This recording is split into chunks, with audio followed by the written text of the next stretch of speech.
Hey everybody, it's me, 4, and today we're going to review Critters Attacks! Oh, this is the newest Critters movie. Now let me explain something, okay? I'm a huge fan of the Critters franchise. I have been since I was like this tall. That, can't tell, I'm sitting down. But I was a little kid. When I was a little kid, I love the Critters franchise, but that's why I'm a big fan. I think I just said that. Anyway, the point being is, let me set this somewhere. That'll work. Oh wait, you know what? I'm gonna hang on to this for a second. Oh god, I dropped it. Anyway, now I'm gonna set that down. Okay, I'm ready. Okay. So Critters Attacks, right? Let me grab that again. They're like little piranhas with teeth, right? They're little, oh, you know, you can see it on the cover. Little guy, little red eyeballs, little piranha teeth, furry guy, little claws. He doesn't really use those that often. They also have little spines like porcupines that they shoot out at you, and they put you to sleep. They have like a numbing agent that puts your arms to sleep, kind of like when you sleep on them, and then you wake up and you actually can't get up because your arms are completely dead and numb. Right?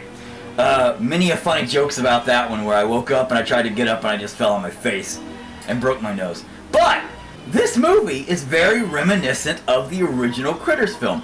The music has a great way of being nostalgic, of taking you back. The gore, not as much. They don't really go too heavy on that by comparison. But the music brings you back a little bit, which is kind of nice. The film follows along a young lady who is trying to get into a college that her mother got into, but her mother was unable to finish because she died, and the girl blames herself, so she's trying to like finish her mother's legacy kind of thing. She keeps getting denied, and so she's very hell-bent on, I'm gonna go to this college. And she works at a Chinese food restaurant, so she ends up going to make a delivery. She kind of makes some connections. She's really wanting to get into this college. She ends up finding a babysitting job for one of the admins. The Critters have landed on Earth again. This is like the 5th film, by the way.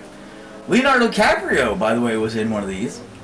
Oh, interesting factoid, right? She's babysitting. They find, in the forest, a white critter.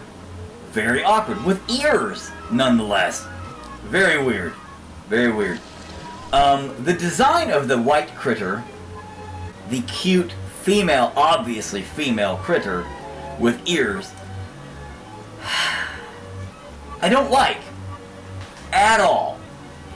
It's very I'm not like anti-feminine critter, it's a girl critter, I hate it, because it's a girl in a movie, I hate it, kind of garbage. That stuff's stupid, I hate that crap. It's just the fact that it's like, I mean, obviously they needed it to be feminine and have feminine traits, so you could tell it was a girl critter, a female critter.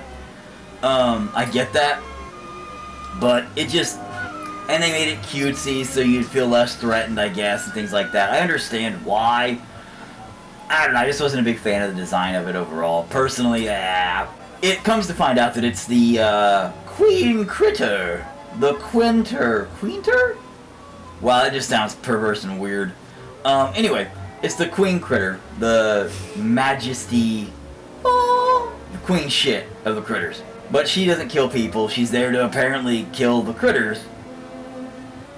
I guess. Her own people.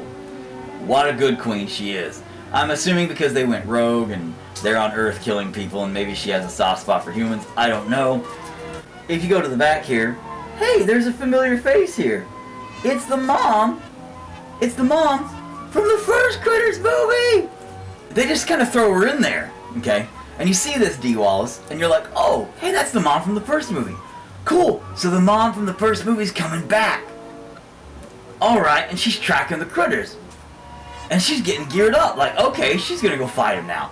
Because they've had connections to the other franchise, the first 4 movies in the franchise. They all were connected through one character specifically who went through all of them, basically, and then, you know, the one kid came back, and so they've had connection. I wish They would have just had Charlie come back for this one. Because she is the Krite killer, the, you know, bounty hunter for this one. But here's the kicker. She looks like she's coming back as, like, the old mom kind of deal. She leaves her house, she goes to track down the critters, and she shows up and she says, you know, I'm Aunt D, or whatever, I'm a bounty hunter. She's not the mom. She's just some random bounty hunter. She doesn't even really have a part in the movie. Like, her point, I don't understand her point. You could have not had her in the film at all, and the film would have been fine. She literally has a couple little parts in the very beginning where she's, there you are, I got you now, you're coming, I found you, kind of thing. And then you're like, who the hell was that and why? Oh, that was the mom from the first one. Huh, okay, she's tracking something. Okay.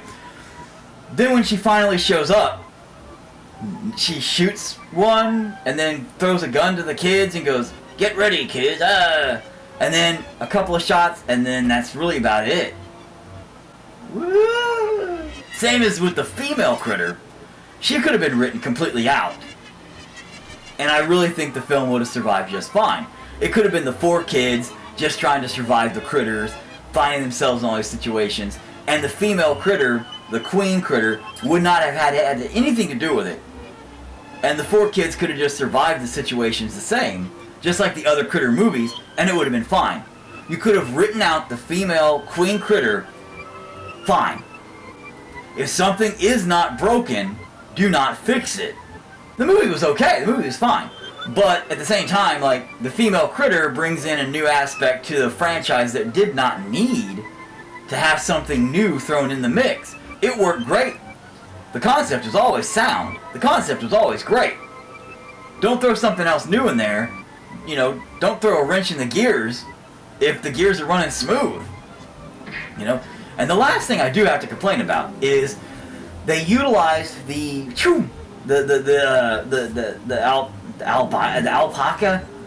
alpaca spines. What the hell am I saying? Do alpacas have spines? That'd be scary. No, alpacas don't have spines. The little porcupines, thank you. The porcupine spines. And they stuck people in places, and it did not make them go numb.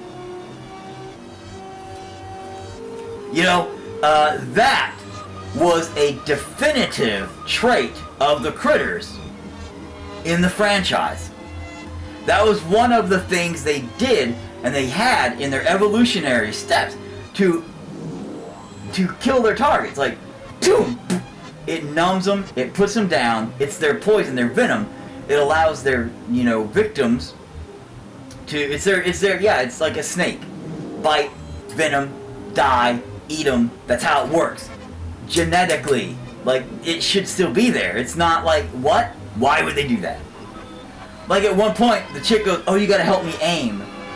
That was about the only reference to maybe having a numb arm, but she was still using it just fine moments earlier, and she was fine, and he was fine. Whereas in the first movie, the dude got shot with one, boom, he was all, you know, and everybody was done. The movie was great, very nostalgic to the franchise. I thought it was great. The effects looked good. I'm glad that there was no CGI bullshit when it came to the critters and things like that.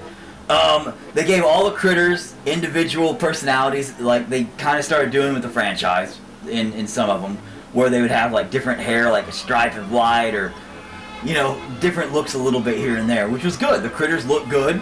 So yeah, definitely give it a watch. If you like the other Critters movies, you'll like it. If you never were a big fan of the other Critters movies, you'll hate it. It's that simple. Find me on all of your favorite social sites and join my insanity. Whee!